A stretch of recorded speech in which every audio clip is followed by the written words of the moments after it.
Bonjour chers élèves de la première année collège et bienvenue dans les cours d'SSVT. Aujourd'hui, on commence par le premier cours qui s'intitule Les composantes du milieu naturel. Donc, on va remarquer sur la planète où on vit, il y a plusieurs types de milieux naturels. Il y a les océans, les forêts, les déserts, ainsi de suite. Donc, on se demande quels sont ces milieux naturels et quelles sont leurs principales composantes. Pour découvrir, restez avec moi. Donc, on commence par la première partie qui s'intitule Exploration d'un milieu naturel et comme exemple, nous avons la forêt. Et voilà un document qui représente les différents éléments qui se trouvent dans ce milieu naturel. Donc, on a les plantes, il y a le sol, il y a l'air, il y a un papillon, un lézard, une roche, un escargot sur un tronc d'arbre, une araignée. Donc, ce qui est demandé, donc on va chercher à faire une liste des différents éléments qui composent ce milieu naturel. Donc on vient de les citer, mais on va répéter. Donc les différents composants qui se trouvent dans ce milieu sont les végétaux, les arbres, les plantes, le sol, l'air, des papillons, des lézards, des roches, des escargots et des araignées. Par la suite, on essaie d'identifier les principales composantes de ce milieu. Donc, généralement et d'une façon générale, les différentes composantes dans ce milieu, il y a les plantes et ce qui est vivant, comme le papillon, le lézard, l'escargot et l'araignée sont vivants, alors qu'il y a autres composantes qui sont non vivantes, comme le sol, l'air et la roche. Donc voilà pour la première question. Donc les différents éléments qui composent ce milieu sont un lézard, un papillon, une araignée, des végétaux, le sol, une roche et l'air. Pour les principales composantes sont les composantes vivantes et les composantes non vivantes. Composantes non vivantes comme le papillon, composantes non vivantes comme une roche. Donc là, nous avons un tableau qui représente différents êtres vivants qui vivent dans la forêt. Lierre, chèvrefeuille, araignée et fourmis. Et là, nous avons 2 plus veut dire fréquent, 3 plus ça veut dire très abondant. Donc, vous remarquez que ces deux sont, plutôt lierre et fourmis sont très abondants et l'araignée et la chèvrefeuille sont fréquents. Ce qui est demandé, donc on va utiliser le tableau pour montrer que l'abondance des êtres vivants n'est pas la même dans ce milieu. Donc, comment on va faire?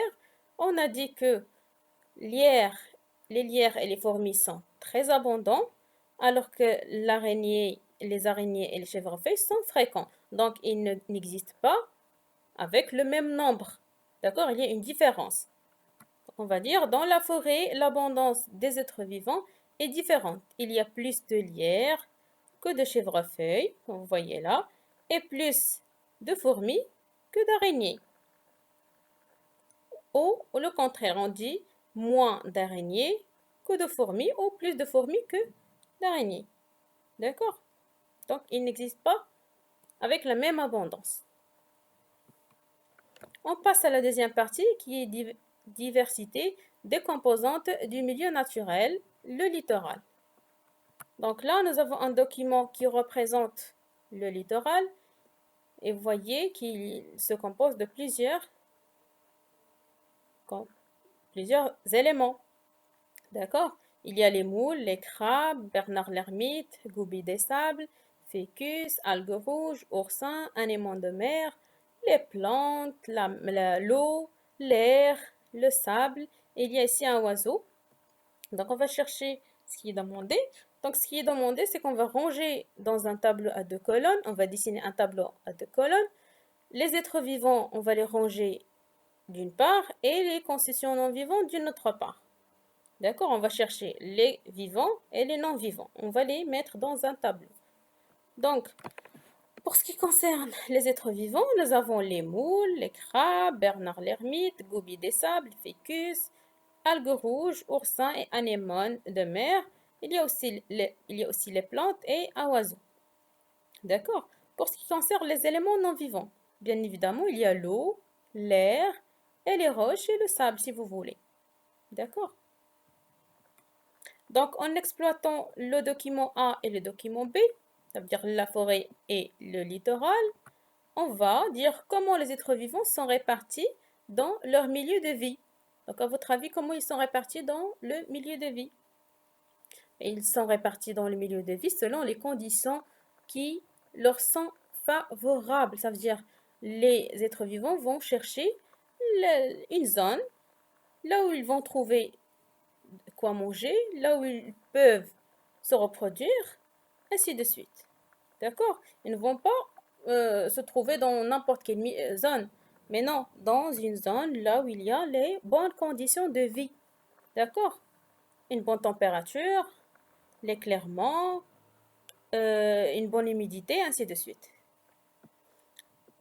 Pour la deuxième question, ou bien la deuxième tâche, donc on va essayer de résumer en une seule phrase de quoi est formé un milieu naturel.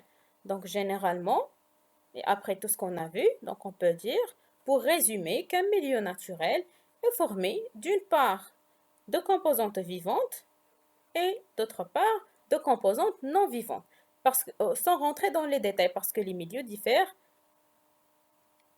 On ne peut pas dire que, par exemple, un milieu naturel se compose de poissons, ainsi de suite. Non. Et s'il s'agit d'une forêt, on ne va pas dire ça.